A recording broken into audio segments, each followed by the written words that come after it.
Hey,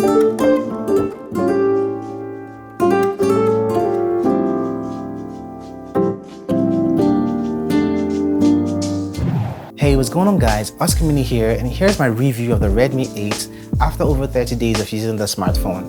Now, I want to say that I used the smartphone exclusively for about 3 days and eventually switched things up to it being my backup device for this period, stacking it against other devices in this price range. But one thing for sure I can say is that this device is quite amazing for the price, and you're going to find that out in this review. So without taking much of your time, yo guys, let's get started.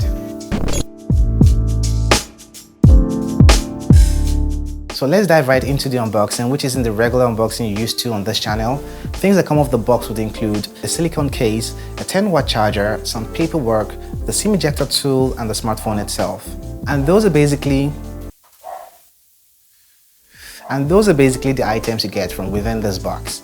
Now, despite the entry price you get for the Redmi 8, you get a quality design and sturdy build for the smartphone. You also have Corning Gorilla Glass 5 at the front panel of the Redmi 8. You do not have any LED notification on the smartphone, and the rear isn't made of Gorilla Glass for protection, and that's because the rear is made of plastic. Yeah, plastic. I mean, that's around the best you can get for $130. Now, this rear here is quite fingerprinty in my opinion, and thanks to the silicone case provided in the box, which helps protect that messy, fingerprinty look on the device. Now, speaking of the I/O ports and buttons on the smartphone, you have a 3.5mm jack port at the bottom, the mouthpiece opening, and USB Type-C. Yeah, USB Type-C on this entry device, and also a down-firing speaker grill for the smartphone. Over at the top is a noise-cancelling microphone and an IR blaster. We're going to talk more on the IR blaster in a bit. To the left side of the Redmi 8, the dual nano SIM tray with a dedicated micro SD card slot, which is a nice addition to expand your memory from 64GB to an additional 512GB of storage on the smartphone. Now, flipping this device over to the rear, you get to see a 12MP main shooter and a 2MP depth sensor for those bokeh and portrait modes.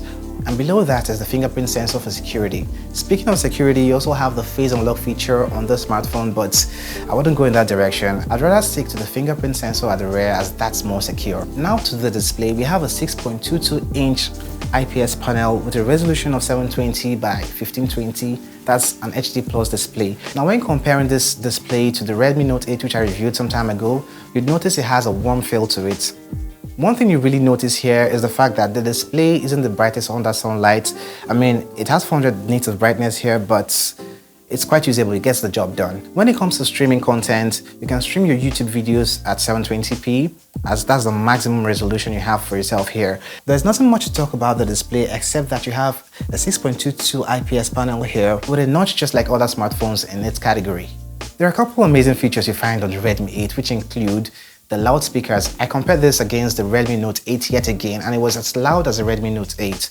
The IR blaster, as I mentioned earlier, is yet another feature you find on the smartphone.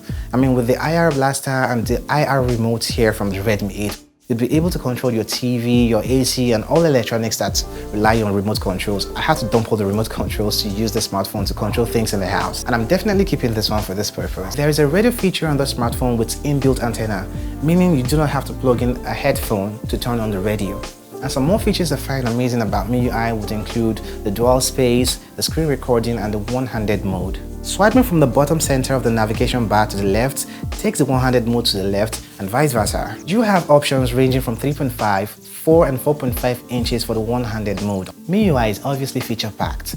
Now, when it comes to processing on the smartphone, the Redmi 8, it isn't the best thing or the best feature about the smartphone. In fact, it is a downgrade from the Redmi 7 if I remember correctly. We had a Snapdragon 632 on the predecessor, and this time we have a Snapdragon 439 on the Redmi 8. I mean, I wonder why they had to do that. This means you're having a 6% less speed in the CPU and about 200 MHz less speed in the GPU. That's quite crazy. I can't place it. 4GB of RAM and 64GB of internal storage is what you get from the variant I have here. You can also walk to the stores and get 3GB of RAM and 32GB of internal storage, but I strongly recommend you get this 4GB, 64GB variant. Playing PUBG went on low settings, and you can notice the lags, jitters, and frame drops while playing this game. Now, after gaming for over 30 minutes or about an hour, you begin to notice it gets warm to the touch. And that isn't a deal breaker, as most smartphones around this price range are basically the same thing. It isn't meant for a great gaming experience, but it also gets the job done. I'd want to say what the Redmi 8 loses in the performance, it makes up for in the battery. With a combination of the CPU, the Snapdragon 439, a 720 panel, and a 5000 mAh battery, you are definitely getting amazing battery life. I mean, this smartphone can easily last you, like an average user, 2 days of use. Charging the Redmi up from 0 to 50% took 1 hour with a 10-watt charger included within the box, but I had to ditch that charger in favor of an 18-watt charger I had in the studio, and it took me roughly 2 hours 40 minutes to get it from 0 to 100% with a fast charger. Now to the part everyone has been waiting for, the cameras. We have a dual camera setup with a 12 megapixel main shooter and 2 megapixel depth sensor for the portrait and bokeh modes. And this means that one lens takes the whole shots here. The front-facing camera is an 8 megapixel sensor on the other hand, but more on that later. Now the sensor featured on this camera is a Sony IMX363 sensor, same as that found on the Pocophone F1, the Google Pixel 3 and the Google Pixel 3a.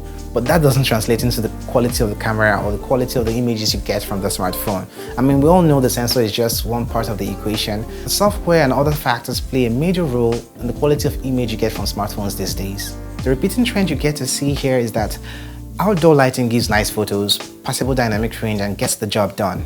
So after a long period of testing this smartphone, I realized you could get Gcam mods out there to get better photos from this device. I'll most likely have links to 1 or 2 in the description below. If there's one area you'd notice the camera does suffer, it should be in the low light condition, but the Gcam mods also help to enhance the pictures you get from low light shots. Photos coming from the front facing camera are just you still get this repeated pattern of needing good lighting for usable photos. But here are some sample shots to check out for yourself. For me, the camera is passable at best, and you still get this occasional overblown highlights and limited dynamic range. So the Gcam mod app is something I strongly advise you use with the Redmi 8. Videos from both the front and the rear camera can be recorded at 720p or 1080p at 30 frames per second. One of the major factors everyone considers when getting a smartphone is the price, and I can say that's one of the strongest points for the Redmi 8. For $130, sub $150 smartphone, you're getting a smartphone with USB Type-C, an IR blaster, 4GB of RAM, and 64GB of internal storage. I mean, what more can you ask for? So my verdict would be, if you want to get a smartphone with great design and build quality, a massive battery life, and USB Type-C for less than $150, in fact for $130, then the Redmi 8 sits at the right spot right now. And so do I recommend this smartphone? Of course I do. It's one of the best smartphones you can get right now for this price. I mean, if you guys know of any other smartphone for $130 that packs this features, do let me know in the comment section below, as I'd want to check it out. And that's been it, my review for the Redmi 8. Do let me know your thoughts in the comment section, as I want to hear from you guys. Do not forget to like, share, and also subscribe to this channel if you haven't done that already. Other than that, it's goodbye, and I'm gonna catch you in the next one. Creedate.